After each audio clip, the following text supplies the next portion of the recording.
আজকে আমাদের সঙ্গে আছেন একজন দুর্লভ মানুষ। উনি ইংল্যান্ডে প্র্যাকটিস দুর্লভ করেন। Barrister Alamgir sir. উনি বেসিক্যালি রেগুলার ক্লাস যখন হতো তখন দুইটা 80s এ লেট 80s এবং আর্লি 90s এ দুটো গ্রুপ ছিল। একটা ছিল গ্রাজুয়েট এন্ট্রি, যারা কিনা হাইকোর্টের থেকে মোস্টলি প্রমিনেন্ট লয়ার্স আসতেন। আর ওটা হতো উইকেন্ডে আর ক্লাসগুলো। আর রেগুলার 5 days। আর 5 days ছিলেন 5 days। 5 days ওটাকে উইকডেজ কোর্স ক্লাস, বলা হতো, হ্যাঁ, ফুল টাইম কোর্স। ওটা রোল নাম্বার 1 স্যার। এবং তখন মনে হয় 3 দিন ক্লাস হতো আর 2 দিন টিউটোরিয়াল। 2 দিন টিউটোরিয়াল হতো, অল 5 days। কিন্তু অনেকে জানেন যে রোল নাম্বার 1 আমাদের রহমান স্যার, রোল নাম্বার 1 আবার স্যারও আলমগীর স্যারও roll number 1, but in the regular আপনার স্কিমে। স্যার তখনকার সময়ের কথা যদি কিছু বলতেন স্যার, আপনার তখনকার না তখন হয়েছে কি, হ্যাঁ, না তখন যেটা হয়েছে, আমরা তো আসলে আমরাও ইয়াং ছিলাম, আমরা খুব ডিভোটেড ছিলাম যারা শুরু করছিলাম। আমরা একরকম মানে লাইক ফুল টাইম স্টুডেন্ট ছিলাম। লাইক সকাল 10টায় আসতাম, রাত 10টায়। যেটা পরে প্রতিফলিত হচ্ছে হাইকোর্টে প্রমিনেন্ট লয়ার্সদের মধ্যে আপনি একজন ছিলেন। Before living for UK permanently ওইটা হয়েছে, আমি তো ভুয়া সাহেবের অ্যাসোসিয়েট ছিলাম, যে একদম ভুয়া সাহেবের অ্যাসোসিয়েট ছিলাম এবং বলতে পারো ফার্স্ট অ্যাসোসিয়েট ছিলাম, ঠিক না? এবং লং টাইম যে সময়টা উনি প্র্যাকটিসে ছিলেন, কিংবা আমার শুরু থেকে আপ আনটিল লাইক উনি যখন প্র্যাকটিস বন্ধ করে দিলেন তার আগ পর্যন্ত আমি তো ওনার সাথে ছিলাম ফুল টাইম। এবং I used to B the like, এবং I could very remember যে আপনার মানে টাফেস্ট কেস গুলো সবসময় এবং আমি যদিও ভুয়া সাহেবের সাথে আব্বা বলে বলছি, হ্যাঁ, কিন্তু উনি তো আসলে একটু ভার্সেটাইল, ওনার প্র্যাকটিসের ইয়েটা ছিল, লাইক উনি সব রকম প্র্যাকটিসই করতেন, মোস্টলি কমার্শিয়াল কর্পোরেট প্র্যাকটিস, যেটা এখন অনেকে করে টরে। এই আইডিয়া তো আসলে উনি যেভাবে তখন করতেন ওইভাবে তো কেউ করতেন না। তো ওনার এক ধরনের প্র্যাকটিস ছিল। আবার আপা মানে মিসেস ভুইয়া, ওনার সাথে আমি কাজ করতাম। হ্যাঁ, মানে ওনার সাথে কাজটা আমি খুব রেগুলার, কারণ আমি রেগুলার জুনিয়র ছিলাম ভুইয়া সাহেবের। তো পরবর্তী স্যার অসুস্থ হয়ে যাওয়ার পর কিন্তু আমি আপার সাথে জয়েন করছি এবং আমি যাওয়ার আগ পর্যন্ত ওনার সাথেই কাজ করি। তো আমি যদিও ইন্ডিপেন্ডেন্টলি কাজকর্ম করতাম, কিন্তু ওনাদের সাথে আমার রিলেশনটা ছিল লন্ডনে যাওয়ার আগ পর্যন্ত। আমি যদি তখন তুমি অনেক ছোট, আমি অনেক ছোট, কিন্তু আমার একটা কথা এখনো ভাসে যে যে তোমার আলমগীর স্যারের মতন ড্রাফটিং আমার মনে হয় আমার আর কোনো চেক করতে হয় না, আমার কখনো কলম চালাতে হয় না। ওটা ওইরকম একটা, আর হ্যাঁ ওইরকম একটা ইয়ের জায়গাতে স্যার আমাকে হয়তো বেশি পছন্দ করতেন, এই জন্য যাই করে দিতাম।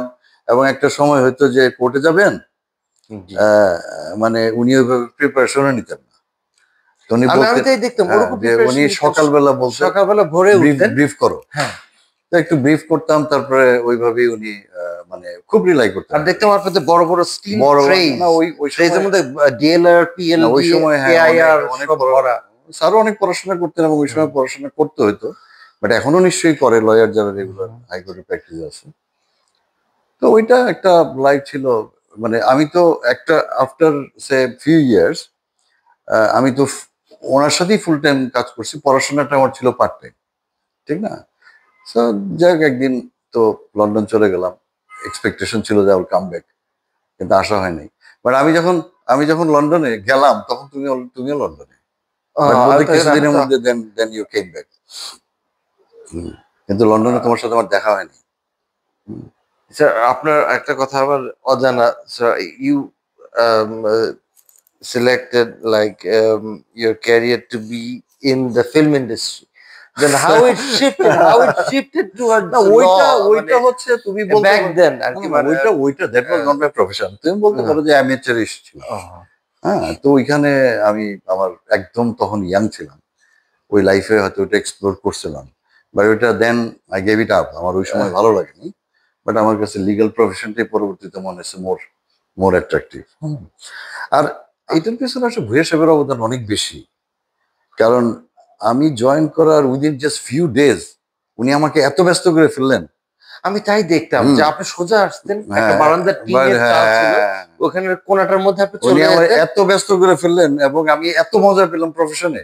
যে আমি আর কোনো কিছু চিন্তা আমি করার মতো। হার্ডলি আমি কোন লয়ারকে দেখতাম স্যার ওই টাইমে কোর্ট থেকে ডাইরেক্ট রিটার্ন কেউ করতেন না, হুম। নয় বাসায় চলে যেতেন, আবার ড্রেস চেঞ্জ করে চিন্তা আমি তো খাওয়া দাওয়া করতাম আপনি 7:30। আপনি 3টার সময় চলে আসতেন একবার, হুম।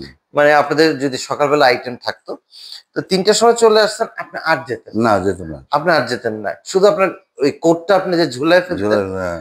That was an indicator that আপনি আছেন ওইখানে। আমার অনেক এখনো রাতে মনে পড়ে।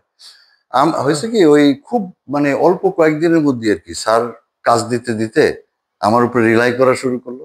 আমিও প্রফেশনটাকে এনজয় করা শুরু করলাম, এবং এই প্রফেশন কারণে তো আমার কোর্সটাও একটু ডিলে হয়ে গেছিল। মানে প্রফেশনাল কমিটমেন্ট এত বেশি ছিল যে আমি তো এটাও একটু ডিলে হয়ে গেছিল। আমি পরে এখনো আমি তো ওয়ান্ডার করি যে মানুষ অনেক বড় বড় বড় টেবিল চায়, হুম, কিন্তু আপনার টেবিল ছোট হুম, কিন্তু দায়িত্ব অনেক বড়। দায়িত্ব অনেক ছিল। আর আপনার এবং ফাইলগুলো মাটিতে রাখা থাকতো, মানে হুম, মাটিতে স্ট্যাক করা আমি ফাইল আমি আর এখন এখন আর ওইটা দেখি হয় না কি, কাউকে, ওই সময় কিন্তু মানে স্যারের প্রায় দপ্তরিদের দেখা যায় যে মাটিতে স্ট্যাক করা, আপনার মাটিতে স্ট্যাক করা থাকতো ফাইল। না, ওই সময় যেটা হয়েছে যে স্যারের কিন্তু প্রায় 7-8 জন জুনিয়র ছিল, কিন্তু আপনার সবাই উনি মাইক্রো হাউস ভরে যেতেন। হ্যাঁ, that's why I am still a micro কিন্তু লাভার। কিন্তু স্যার আমাকে উপর রিলাই করতেন বেশি আর কি। একটা সময় এরকম হয়ে গেছিল যে ওনার কাছে ফাইল দিলে কেউ বলতো যে এটা ইয়ার কাছে দাও, আলমগীরের কাছে দাও, ওইটা ও দেখুক, then I'll just see the file. Rely করতেন খুব বেশি, আদর করতেন খুব বেশি। আমিও খুব সিনসিয়ার ছিলাম, সকালে আসতাম, রাত 10টা 11টা পর্যন্ত থাকতাম। আমার যতটুকু আমি রিকল করতে পারি স্যার, যে আপনার যে আপনাদের সঙ্গে আমি চেম্বারে মাঝে মাঝে খেলতে যেতাম, অ্যাকচুয়ালি বলা চলে এটাকে হ্যাঁ, খেলার ছলেই যেতাম, দেখতে যেতাম আপনারা করেন কি। তো দেখতাম যে কথা কিন্তু সিনিয়রদের সাথে আপনারা খুব কম বলতেন, হ্যাঁ, চুপচাপ একটা এনভায়রনমেন্ট, হুম, ওখানে দু একটা কথা, হুম, হয়তোবা আপনি কোনো একটা ছোট জিনিস জিজ্ঞেস করতেছেন, উনি হয়তো ছোট একটা কথা বলতেছে, কিন্তু হুম। আহ এভাবেই কি কেস গুলো তখন দাঁড়িয়ে যেত নাকি না, আমরা তো আসলে আসলে স্যারের কমিউনিকেশনটা? কাছে আমরা যেটা দিতাম সেটা হলো যে আমরা তো ফিনিশ প্রোডাক্ট দিতাম, ঠিক না? আচ্ছা, কাজ তো আমরা করতাম, উনি শুধু ফাইনালি একটু দেখতেন। তো বাট ওনার সাথে এমনি ইন্টারাকশন তো ডেফিনেটলি হতো, কারণ যে কোনো ফাইল নিলে ইনস্ট্রাকশনটা তো উনি দিতেন জি। যে কিভাবে কি করতে হবে না করতে হবে, কি পড়তে হবে, কোন দিকে দেখতে হবে, কোন বই দেখতে হবে, ঠিক না? ওটাও মনে হয় খুব কম ও আপনার কম, ক্ষেত্রে। হ্যাঁ, আপনার ও ক্ষেত্রে আমি পরে পরে খুব বেশি ছিল না। শুরুর দিকে তো প্রচুর উনি করতেন, গাইড করতেন। তো পরে তো দেখা যেত যে উনি আর ওইভাবে চিন্তা করতেন না যে ঠিক আছে আলমগীর পারবে। এটা একটা আলহামদুলিল্লাহ। সময় হয়ে যায় এরকম, না? স্যার তো মিস হুম, স্যারকে মিস করেন? মিস সাংঘাতিক করি। এবং এই যে এখন আসার পর যে তোমার রুমে যে আমি ওর ছবিটা দেখলাম, আমি কিন্তু খুব, আমার কাছে খুব খারাপ লাগতেছে। হ্যাঁ, কারণ ওই ছবিটা আমি অনেক দেখছি লাইফে, না? এবং ওনার চেহারা, to be very very honest, আমার চোখের সামনে সবসময় থাকে। আমি মিস করি ওনাকে খুব। এবং আমি কিন্তু ওই যে কালকেও বলতেছিলাম যে তুমি গেলা লন্ডনে আর আসলে, আমি বললাম যে আমার যদি স্যার অসুস্থ না হতেন তাহলে তো আমি লন্ডনে থাকার প্রশ্নই ওঠে না। উনি আমাকে নিয়ে আসতেন, ডেফিনেটলি নিয়ে আসতেন, ঠিক না? তো স্যার অসুস্থ হয়ে যাওয়াতে তো আমি আসলে মনে হলো যে আমি যাব, আমার তো ওইভাবে আর গার্জিয়ান নেই লিগ্যাল প্রফেশনে। আমি তোমার আমার তখন 2 বাচ্চা, হ্যাঁ। তো হ্যাঁ, কোয়ালিফাইড হয়েছি এজ এ ব্যারিস্টার, বাট এখানে এসে তো স্ট্রাগল। আমি তো আসলে একটু মধ্যবিত্ত আহ, ঘরের ছেলে পেলে হলে যেটা হয়। বাট স্যার যদি তখনও প্র্যাকটিসে থাকতেন কিংবা সুস্থ থাকতেন তাহলে তো আমার কেউ লন্ডনে রাখতে পারতো না, ঠিক না? স্যার আপনি তো ওইটা আমি বলতেছিলাম কালকে, কে জানি মুস্তাফিজ কথা তুলছিল যে আপনি গেলেন, আপনি চলে আসা উচিত ছিল ওই সময়। আমি বললাম যে আসলে ওইটা হয়ে গেছে। আরেকটা জিনিস যেটা যে তুমি দেখছো যে যারাই ফ্যামিলি নিয়ে গেছে লন্ডনে, জি স্যার, ওদের কিন্তু আসাটা ডিফিকাল্ট হয়ে যায়। হ্যাঁ, হুম। টাইজ হয়ে যায়। টাইজ হয়ে যায়, তারপর ধরো ওইখানে লাইফ এত ডিসিপ্লিন, বিশেষ করে বাচ্চাদের জন্য পড়ালেখার আর সুযোগ তাদের সুবিধাগুলো এত বেশি। তখন এক্সপেকটেশনটাই হুম। ফুলফিল আর করাটা আমরা ঠিক যে সময়টা যাই লন্ডনে, ওই সময়টা সেটেল করাটা ইজি ছিল। সুইট পয়েন্ট একটা, হুম, সুইট টাইম গুলো। হুম। এখন একটু টাফ হয়ে গেছে। ওই সময়টা খুবই ইজি ছিল। ওই জন্য যারা যেত, যারা থাকতে চেত থেকে যেত আর কি। স্যার এর মধ্যে আপনি জানেন যে অনলাইন এক্সাম ছিল, হয়ে গেছে, ওপেন বুক থেকে এখন আবার ক্লোজ বুকে আসতেছে। হুম, যদিও আহ, উম, রাইটিং আর নাই, যেটা কিনা hand written exam is no longer there. এখন আবার sir computer they using timed exam. Sir যেহেতু ওল্ড সিস্টেম আবার ফেরত আসছে ওপেন বুক এক্সাম থেকে, স্টুডেন্টদের জন্য আপনি কিছু, আপনার কোনো অ্যাডভাইস আছে যে আমি বুঝলাম আপনারা না, মানে কিভাবে তোমাদের প্রিপারেশন? তোমাদের আপনি তো তোমাদের টিচারও ছিলেন স্যার। তোমাদের ইউনিভার্সিটি অফ লন্ডনের এক্সটার্নাল ওটা আছে? ওইটা এখনো আচ্ছা, সেম, তো ওইটা কি মোস্ট অফ দ্য স্টুডেন্টস ওইটাই করতেছে? ওইটাই করছে most of okay, students. So তোমাদের যেটা হার্টফোর্ডশায়ার, জি স্যার। না? জি স্যার। হার্টফোর্ডশায়ার যেটা বললো, তো হার্টফোর্ডশায়ার ওইটা কিরকম? ওটা ইন্টারনাল টাইপের কোর্স? ইন্টারনাল, কেউ হয়তো বা স্যার ক্রেডিট ট্রান্সফার নিয়ে হয়তো বা চলে যেত হুম। সেখানে হার্টফোর্ডশায়ারের জন্য, আবার কেউ না কেউ হয়তো যদি fresh এখানেই কোর্সটা শেষ করে তাহলে তো হুম। এটা তো ইন্টারনাল কোর্স না, Internal distance learning. Distance learning sir. Okay, তো এইটা কি ইউনিভার্সিটি অফ লন্ডনের যেটা, ওইটাও কি এখন ওই জাস্ট একটা এক্সাম ওইটাই? একটাই এক্সাম। ওই কোনো এমসিটি নাই? না কোনো ইয়েতে কোনো এমসিটি মানে মাল্টিপল ইয়ে যেটা জি স্যার, না কম্পিউটার, ওগুলো কোনোটাতেই নাই? না sir। তো এক্সাম তো তাহলে ওইরকমই আছে, আগের মতোই আছে, তো অসুবিধা নেই। তখনকার সময় আপনার মানে লাস্ট তখনকার ডেজ সময় গুলোতে কি প্রিপারেশন নিতেন আমাদের স্যার? আমাদের যেটা হয়েছে কি, আমাদের তো রিসোর্সের অনেক সমস্যা ছিল, ঠিক না? জি স্যার। যেমন ধরো আম, আমরা 91-এ 90-তে শুরু করছি, তো কত বছর আগে, প্রায় 35 ইয়ার্স ব্যাক এখান থেকেই, ঠিক না? তো ওই সময় আমাদের ইউনিভার্সিটি অফ লন্ডনের যে সাবজেক্টটা ছিল ওইটার মধ্যে কিছুই ছিল না। তা আমাদের যেটা করতে হয়েছে ওই সময়, আমরা হয়তো আমরা ওই যে চেশন ফাইফুড, তারপর তোমার এই যে স্মিথ অ্যান্ড হোগান, যে বড় বড় টেক্সট বুক গুলো আছে ওগুলো পড়তে হয়েছে, কারণ আমরা বুঝতাম না আসলে কি পড়বো কি পড়বো না। তো টিচাররা আমাদেরকে ওইভাবে গাইড করতে পারেনি, কারণ স্যার ওই সময় কি করছিলেন, সব সিনিয়র ভালো ভালো টিচারদের নিয়ে আসছিলেন, লাইক ঢাকা ইউনিভার্সিটিতে পড়ান ব্যারিস্টার, স্যার হ্যাঁ, তারপরে ডক্টরেট ঢাকা ইউনিভার্সিটিতে পড়ান, ওনাদেরকে নিয়ে আসছিলেন। কারণ স্যার তো আপনার নলেজ স্যার তো আসলে একজন ওনারে বলাও যায় যে উনি একজন মার্কেটিং জিনিয়াসও ছিলেন, হ্যাঁ। ওনার এগুলো বুদ্ধি শুদ্ধি, ওনার অ্যাপারেন্টলি মনে হইতো যে উনি অত স্মার্ট লোক না, কিন্তু ইয়েতে মাথায় ছিলেন ইজ দ্য স্মার্টেস্ট পার্সন, হ্যাঁ। ওই সময় যেভাবে চিন্তা করছেন, যেভাবে উনি প্রফেশন মেনটেন করছেন, যেভাবে উনি এই এই ভুই একাডেমির আইডিয়াটাকে ইমপ্লিমেন্ট করছেন, হ্যাঁ। আবার প্রথম যে সিআরপি স্যার। হ্যাঁ, উনি তো চার্টার অ্যাকাউন্টেন্ট ছিলেন, ফেলো চার্টার অ্যাকাউন্টেন্ট ছিলেন, ওইটা করছেন। আম, এবং যেভাবে মার্কেটিং করছেন এটাকে, তো ওইটা আসলে অনেকের মাথায় আসবে অনেক সময়, ঠিক না? সে উনি স্ট্রাগল করতেন, কারণ শুরুতে তো রেভিনিউ ওরকম আসতো না। না স্যার। আর ওনার মানে যে ওই ফ্লোরটা ভাড়া দিলে যে পয়সা পেতেন, তার বোধহয় ওইটা তো রিটার্ন আসার প্রশ্নই উঠে না।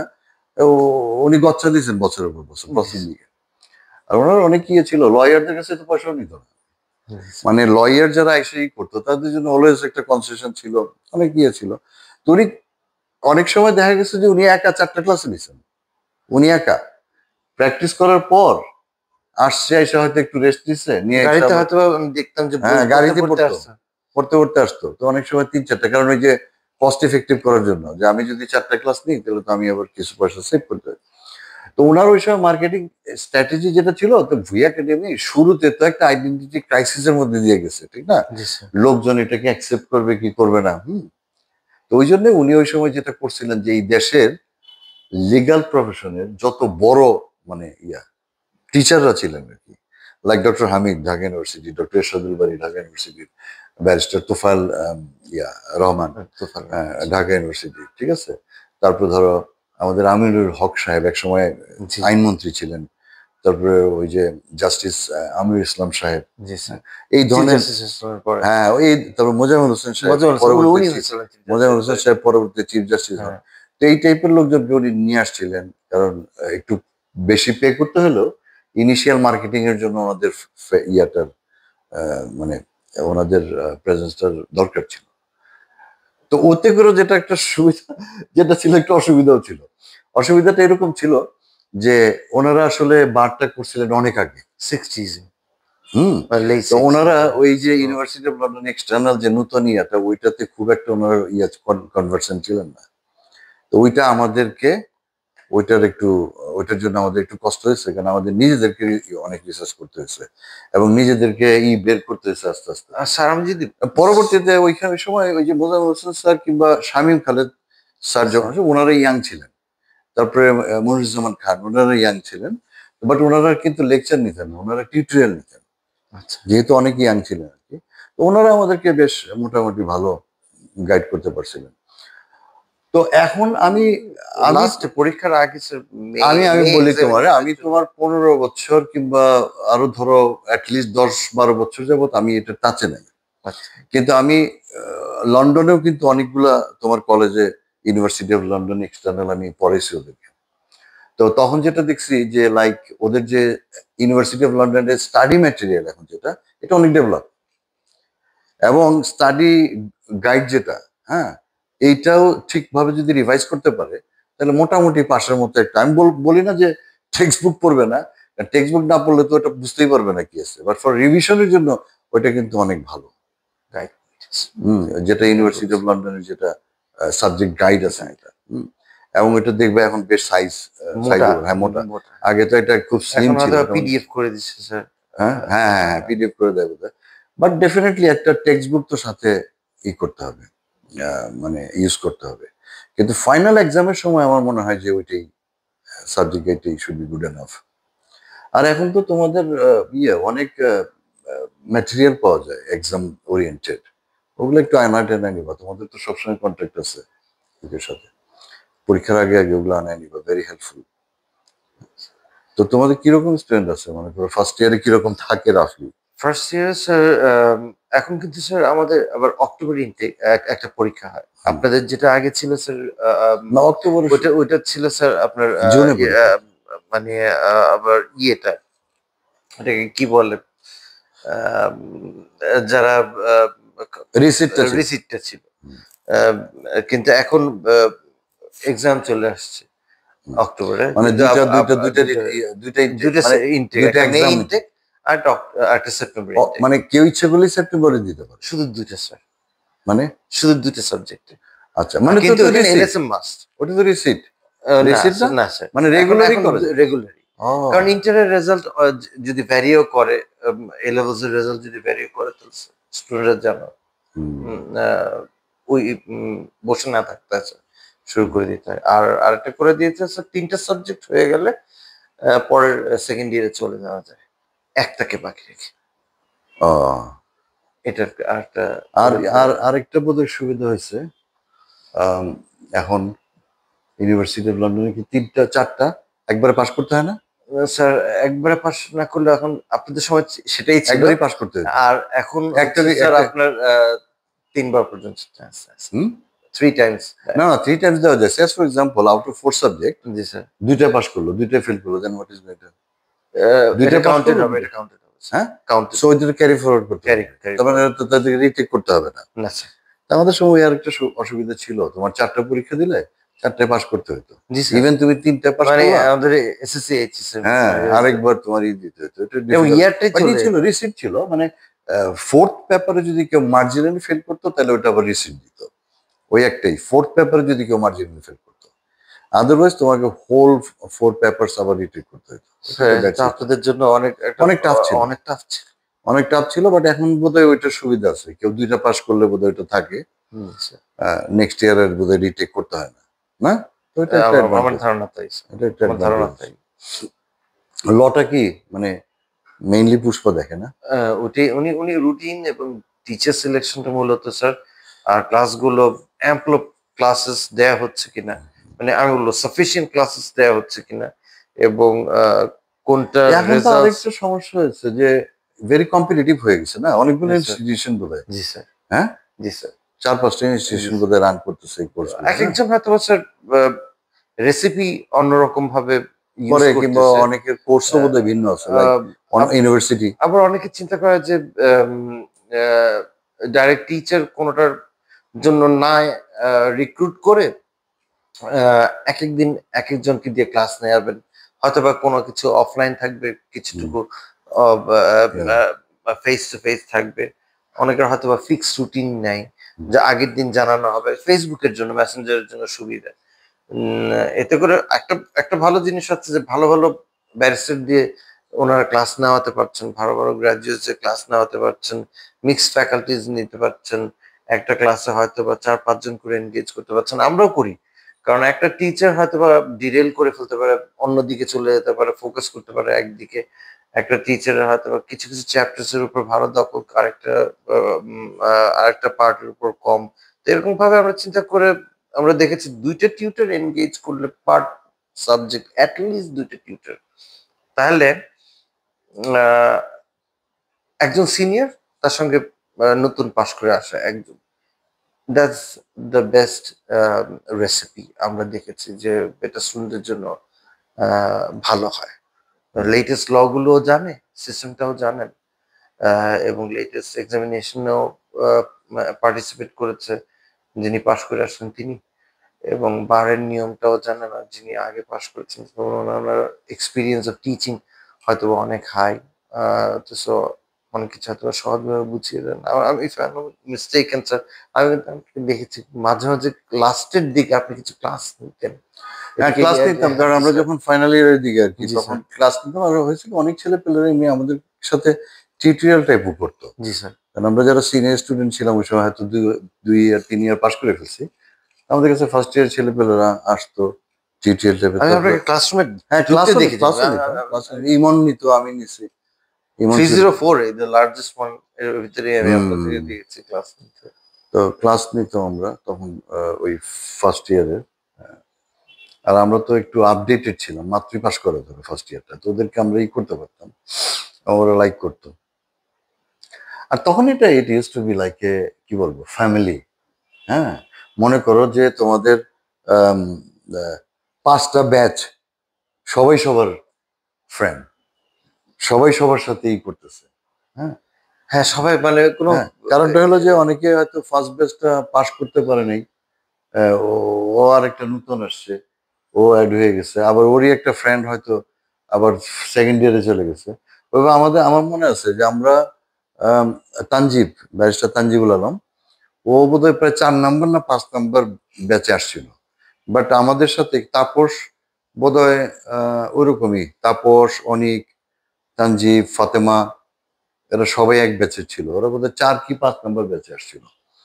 আর আমি, আশিক, ইমন, রহমান ভাই, আরো অনেকে ছিল, হিটলু ভাই, আমরা ছিলাম শুরুতে। হুম। তারপর ওইখান থেকে তোমার মিডল আরো কয়েকটা ছিল। তা আমি তখন, যেটা মনে আছে আমার, যে 5-6টা ব্যাচ, ও সবাই মনে করতো যে সবাই সবার ফ্রেন্ড, হ্যাঁ, তখন বাট কিন্তু সবাই মানে সবার first batch, second batch, third batch এখন যেরকম আমরা বলি হুম 27 ব্যাচ, হুম 36 ব্যাচ, হুম তখন কিন্তু ওরকম স্যার ছিল না। এরকম ছিল না। মানে না। তখন ছিল যে ভুইয়া হুম। স্টুডেন্ট। কিন্তু স্টুডেন্ট কিন্তু কমও ছিল না, জি স্যার। স্টুডেন্ট কমও ছিল না, কারণ আমার ফার্স্ট ইয়ারেই তো তোমার 100, ওই যে উইকেন্ড কোর্স যেটা ছিল, এটা প্রায় 100 স্টুডেন্ট ছিল। এবং আমাদের যেটা মনে আছে যে আমরা যখন শুরু করি, আমাদের যে আইডিয়াটা ছিল যে আমাদেরকে পরীক্ষা দিতে হবে সিঙ্গাপুর গিয়ে। কারণটা হলো যে ব্রিটিশ কাউন্সিলে ছিল না, এক্সাম হল এক্সাম সেন্টার ছিল না, সেন্টার ছিল না। ঢাকা ব্রিটিশ কাউন্সিল, মানে এইটা পার্টিকুলারলি এই প্রোগ্রামটা। এই প্রোগ্রামটার জন্য। হ্যাঁ, তো ওইখানে এলেভেলস পরীক্ষা টরীক্ষা হতো, এই এক্সামটার জন্য এখানে সিট ছিল না, আইদার মালয়েশিয়া কিংবা সিঙ্গাপুরে ছিল। কারণ তা তারা হয়তো আমাদের, স্টার্ট করেছে হ্যাঁ, সেকেন্ড। তা আমাদের আইডিয়া ছিল যে আমরা এখানে টিউশন মানে প্রোভাইড করবে, কিন্তু পরীক্ষা দেওয়ার জন্য আমাদেরকে সিঙ্গাপুর কিংবা মালয়েশিয়াতে যেতে হবে। ঠিক আছে। এবং সবাই কিন্তু শুরু করছিল ওই আইডিয়া থেকেই। হুম।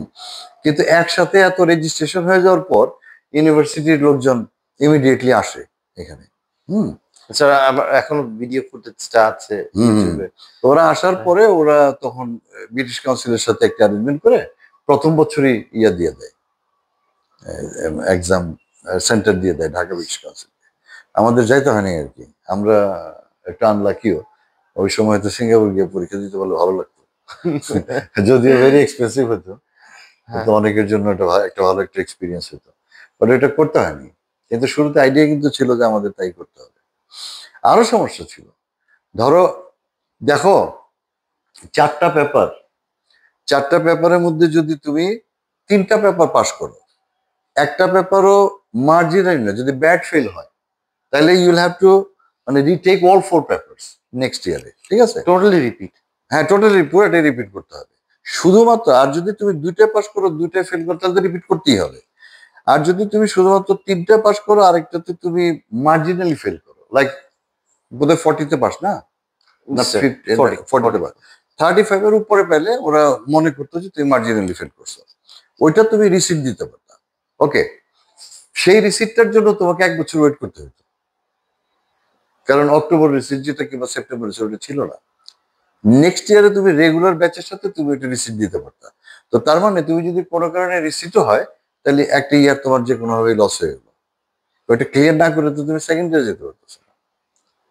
এর জন্যই আমি দেখতাম এটা অনেক স্ট্রাগল ছিল, অনেকে সারা অনেকে একটু বছর সময় লাগছে, ক্লাস করছে না, কিন্তু আসতেছে লাইব্রেরিতে যাচ্ছে, কিন্তু স্ট্রাগল ছিল। বাট এখন তো অনেক ইজি হয়েছে, যদিও ইজি হয়েছে বলবো না, সবসময় মানে ইয়া ওরা তো আসলে ইউনিভার্সিটি অফ লন্ডন স্পেশালি যেটা এক্সটার্নাল, ওরা তো ওদের ইয়াটা কোনো সময় কম্প্রোমাইজ করেনি কোয়ালিটি। হ্যাঁ, কারণ এখনো ইউনিভার্সিটি অফ লন্ডনের যারা এক্সটার্নালি হোক আর ইন্টারনালি হোক, যাদের ল করা থাকে, তাদেরকে কিন্তু ওরা ভ্যালু করে যে তারা জানে ল কম বেশি। কারণ এটা তুমি যখন উলভারহ্যাম্পটন কিংবা অন্য কোনো ডিগ্রিগুলো দেখবা তখন কম্পেয়ার করতে পারবা, ঠিক আছে, যে ওটার স্ট্যান্ডার্ড তারা মেনটেন করেছে। তোমার পুষ্পা তো বোধহয় সোয়াস থেকেই করছে ইন্টারনাল, ওটা তো ইউনিভার্সিটি অফ লন্ডন। হ্যাঁ, তো পুষ্পা বলতে পারবে যে এটা ঘাবড়ে যেত, মাঝে মাঝে ঘাবড়ে যেত, ইন্টারনাল কোর্স করতে তারপর সে ঘাবড়ে যেত। টিচার বলতো যে সিট ফর দ্য এক্সামিনেশন, বলতো I am not ready, I am not satisfied, I am not confident. So এটা দেখেই হয়তো ভয় ল পড়িনি স্যার আফটার বাট না ঠিক আছে, অনেক কষ্ট করতেছে, আমরা দোয়া করবেন স্যার আমাদের জন্য। দোয়া তো অবশ্যই, আমি তো মাঝে মধ্যে চিন্তাও করি যে আমি কি চলে আসবো কিনা 1-2 বছর। প্লিজ যদি আসি তাহলে তো তোমার এখানে হয়তো 2-1 দিন আপনার presence will enlighten the whole academy. এটা কি সেটা বিষয় না, আমার চেয়ে অনেক অনেক হাজার হাজার কোয়ালিফাইড লোক। I know, yes sir. কিন্তু as if when you'll enter, half of our founder will enter. So there's no doubt about it. It will be a pleasure and honor both. আর একটা ওই যে কিছু লোক আছে না পৃথিবীতে ওভার রেটেড, লাইক সে খুবই সাধারণ মানুষ, কিন্তু কোনো কারণে আশেপাশের মানুষ তারা মনে করে যে সে রেটেড। এই যে আমি তো ওভার রেটেড। হ্যাঁ, বিশেষ করে তোমাদের এখানে আসলে তোমরা মানে যেভাবে ভুয়ের সেবা করতো ওইভাবে সবাই, ওই যে ক্লার্ক গুলো আছে